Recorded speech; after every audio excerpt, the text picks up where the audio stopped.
Verset 1. Chapitre 15 à 18 Révolte d'Absalom. Verset 1 à 9 Manœuvre d'Absalom. Un char et des chevaux.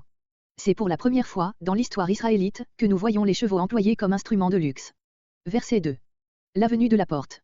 Plusieurs pensent à la porte du palais de David, mais n'est-il pas plus naturel d'entendre la porte de la ville? Absalom s'y rendait de bon matin pour l'heure où les habitants de la campagne arrivaient à la capitale et où il pouvait plus librement se livrer à ce rôle insidieux. Verset 3. David avait établi des employés chargés de recevoir les plaintes de ses sujets et de lui faire rapport. Absalom les accuse de négligence et de partialité. Par cette manière d'agir, Absalom voulait évidemment préparer la révolution qu'il méditait. Comme troisième fils de David, après qu'Amnon, l'aîné, avait péri et vu le silence complet gardé sur le second, probablement mort ou incapable, une chronique 3.12, il pouvait naturellement s'envisager comme l'héritier légitime du trône. Et peut-être avait-il, dans l'affection que David témoignait à son frère cadet, Salomon, des motifs de se défier des décisions futures de son père. Fils d'une fille de roi, il regardait sans doute avec dédain ce jeune frère né d'une mère plus qu'obscure. Ses avantages extérieurs et sa vaillance lui assuraient d'ailleurs une facile popularité. Verset 7. 40 ans. On ne voit pas quel est le point de départ de ces 40 ans. Ce pourrait être l'avènement de David au trône, mais dans ce cas nous serions à la dernière année de son règne et de sa vie, ce qui est incompatible avec les événements qui suivent et l'état de faiblesse auquel David fut réduit dans ses derniers jours. Les anciennes traductions substituent le nombre 4 à celui de 40. Ce sont dans ce cas les 4 ans qui se sont écoulés depuis la réconciliation d'Absalom avec son père. Un vu sans doute en vue de la fin de son exil. Hébron. Absalom choisit cette ville comme la principale ville de la tribu de Juda et comme avant été la première résidence de son père, le point de départ de sa souveraineté. Il est probable que les habitants d'Hébron et de la tribu de Juda en général voyaient avec une certaine jalousie l'élévation de Jérusalem, située dans la tribu de Benjamin, à la dignité de capitale, ce qui les prédisposait à appuyer la cause d'Absalom.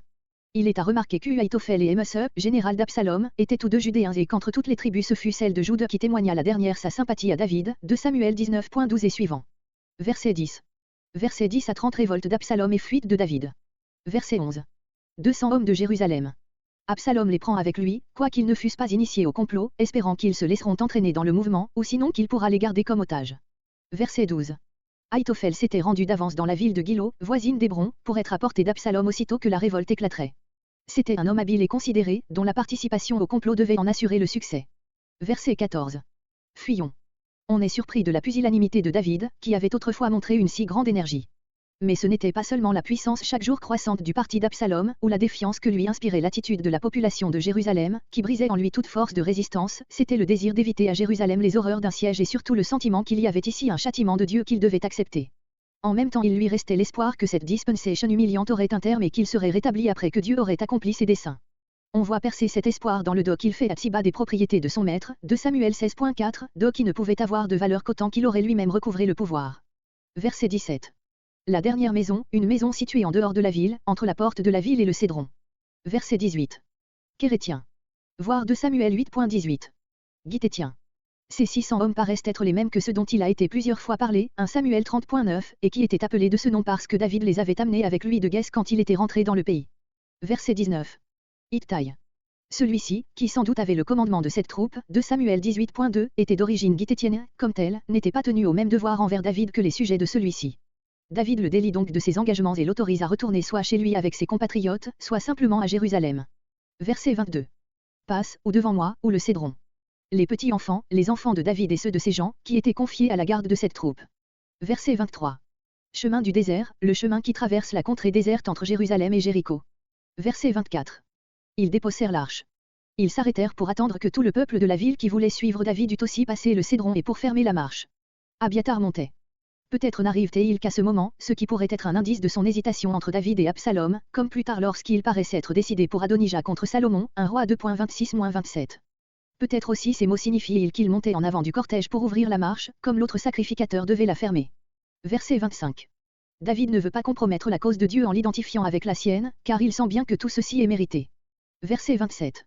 Vois-tu, toi, le grand sacrificateur, tu dois me comprendre. Plusieurs traduisent, toi, le voyant. Mais, malgré l'Urim et le Thummim, le sacrificateur n'est pas un prophète. En paix, sans engager avec l'arche dans les dangers au-devant desquels je marche. Verset 28. Gué du désert, les passages du Jourdain. D'autres traduisent, avec un changement de lettre, les plaines du désert. Il veut attendre un nouvel avis avant de passer le Jourdain. Verset 30. La tête voilée, non pas seulement couverte, c'était le signe du deuil le plus profond, comparé Esther 6.12, Esther 7.8, Jérémie 14.3, Ézéchiel 24.17. Nu-pied, Deutéronome 25.10, note. Verset 31.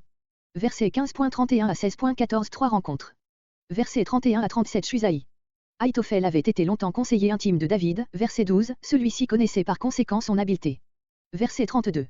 Il y avait là au sommet de la montagne d'où l'on découvrait Jérusalem d'un côté, la mer morte et les montagnes de Moab de l'autre, un lieu de repos où le voyageur rendait à l'Éternel l'hommage de l'adoration.